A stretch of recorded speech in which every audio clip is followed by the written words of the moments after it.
Hey everyone, it is Jay Soloff here with our options trade of the week. And what a week it has been. A lot of bearish action with the coronavirus spreading in China and outside of China, although more so within the borders of the country. Not Spread has been relatively contained outside the country, but it's still early on. So a lot of concern on what the economic impact may be, and amongst also the human concern. So market has been selling off, and we can look, and usually days like this, you'll see a lot of the top unusual action.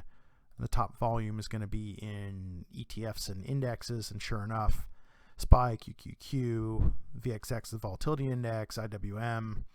So, and then we have a couple of the major companies up there: Apple, Amazon.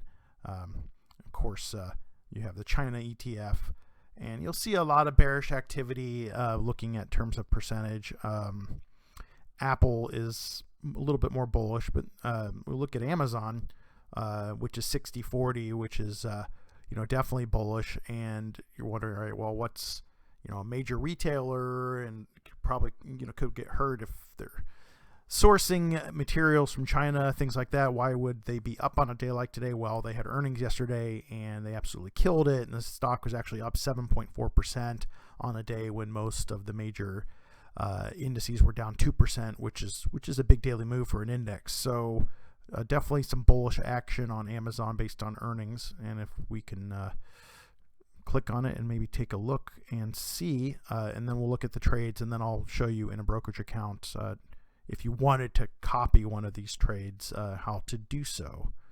So we'll go to trades, and then we will sort by volume.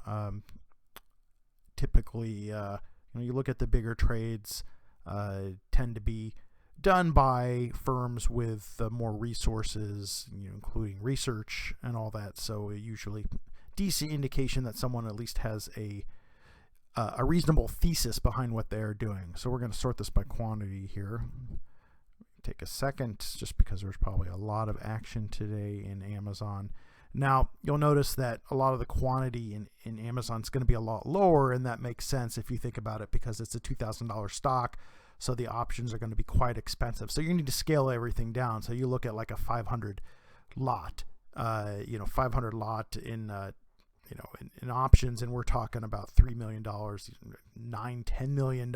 So keep in mind that the options are going to be a lot more expensive, so the volume is going to be less.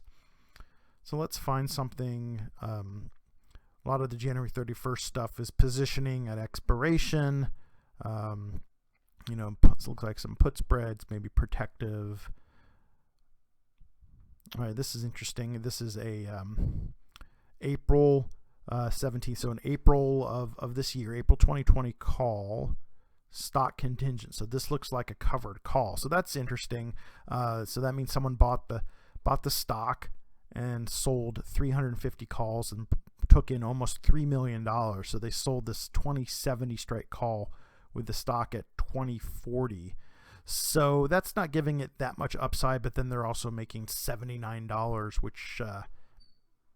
which is a decent chunk of change there. So they're pulling in $79. They have a little bit of upside from where they had about $30 in upside on the stock. So basically this trade is suggesting that Amazon's probably not going to fall too far from where it is, but maybe not that much upside either. Meanwhile, the calls are pretty robust. If we wanted to quickly calculate a yield on that, we can see 79. That would be about 4% yield in about 3 months. So not bad. For something like Amazon, not something you would consider as a high yielding stock at all. So to get 4% and own the shares with some potential upside is not bad at all. So that's what's going on there.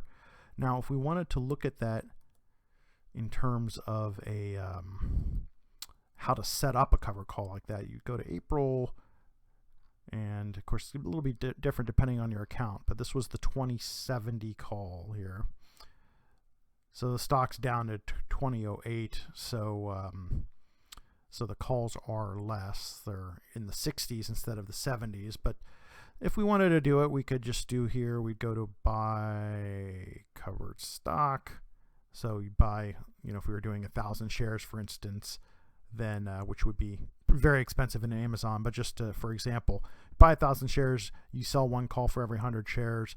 So you get that money. The way it looks usually from an execution standpoint is the premium comes out of the stock price, because that's essentially what you're paying for it. So you'd be paying 1943 for this stock instead of 2008.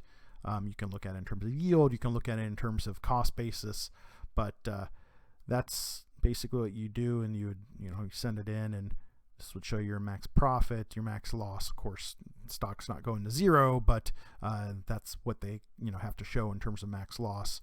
You're probably more interested in the profit number, assuming that there's a limit on how far Amazon's going to go because of what sort of company it is. So that's an interesting covered call trade, and sort of thing you could do yourself, obviously to a much smaller extent, unless you have a few $1 million sitting around. But I talk about covered calls all the time in my my services, different services. I have one. It's a good place to get started, a $49 service that you can catch the link.